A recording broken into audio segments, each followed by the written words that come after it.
you sent me a message before we did this about anger being a motivating factor. Is that sort of anger from the issues that you'd faced growing up and what you see in the world now?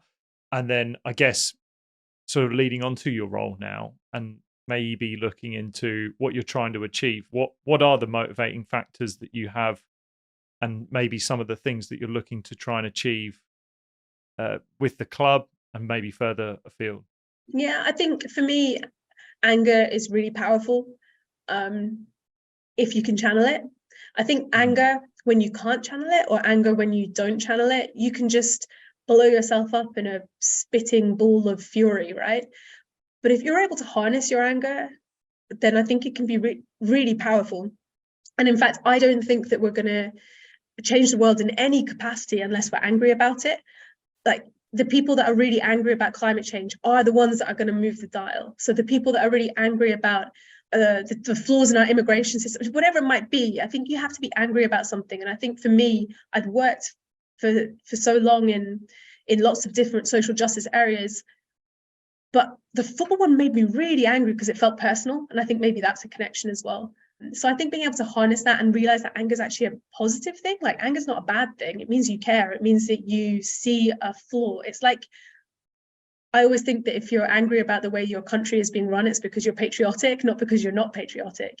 And if you're angry about the way that football is being run, it's because you love it and you want it to be better and you think it can be better and you're willing to put yourself through a lot in order to try to get it there. So yeah, I think number one is that anger is a really positive characteristic.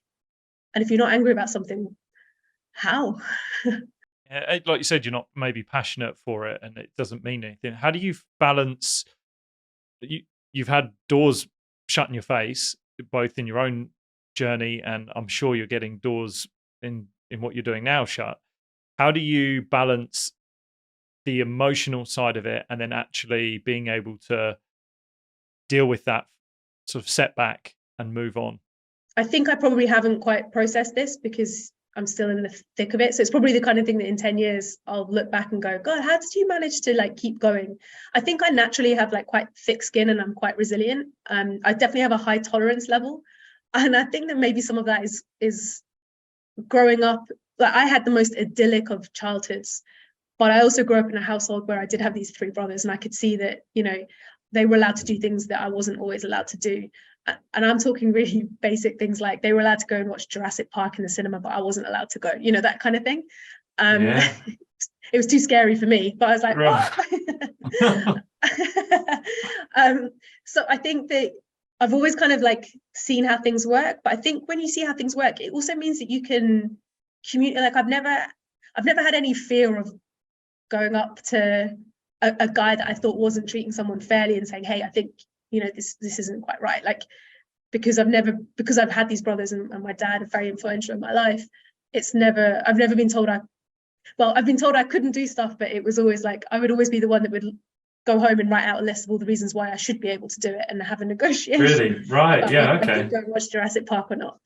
So yeah, I think I just have thick skin naturally. I haven't really thought about the resilience piece. I think the one key thing for me is, obviously you can probably hear I'm very values driven. And so the times in my life when I've had a job which have not aligned with my values, I have found it hard to carry on going, to fight and to get through, because I really sense when my values are distant from what I'm doing, that's when I get really challenged. But if I'm like, Lewis FC is obviously so aligned to my values that I want to do everything for it to succeed, to the point of, you know, if it meant that someone else should have my job rather than me, I would want that to happen, because I think that it's the most important thing for the club to thrive and survive. So yeah, I think the values piece is something you can only really learn when you're older as well, when you have those moments to go back and say, hey, I was proud of that. As you said, you know, I was proud of that, I achieved that, and this made me feel that, and the common thread through all of that was fairness or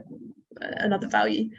Hey, if you've enjoyed that video, then you can click right here to watch the full unedited version of that episode. Also, don't forget to subscribe to this channel by clicking the button below.